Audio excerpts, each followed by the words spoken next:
बखूबी इल्म है कि पूरे पाकिस्तान में सैलाब आया हुआ है और हर बंदा ही परेशान है। लोगों के कारोबार तबाह हो गए, लोगों के मकान तबाह हो गए हैं।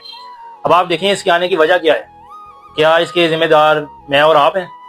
अब एक मैं वीडियो देख रहा था और वो समझे कि एक बड़ी फनी वीडियो है, लेकिन हकीकत है वो कि वो मलक साहब एक बंदे से पूछते हैं कि आपके वेड़े में जो पानी आ गया है तो क्या मामला बना है। उसने कहा ये पानी आ गया है, भैंसें भी चली गई हैं, तो ये बड़ा काम निजाम खराब हो गया है।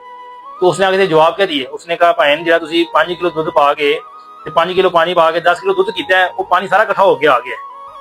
तो हुण तौबा करो, अभी भी वक्त है, तौबा करो। या इस्लाम पे चलना सीखो या इस्लाम का नाम ना लो।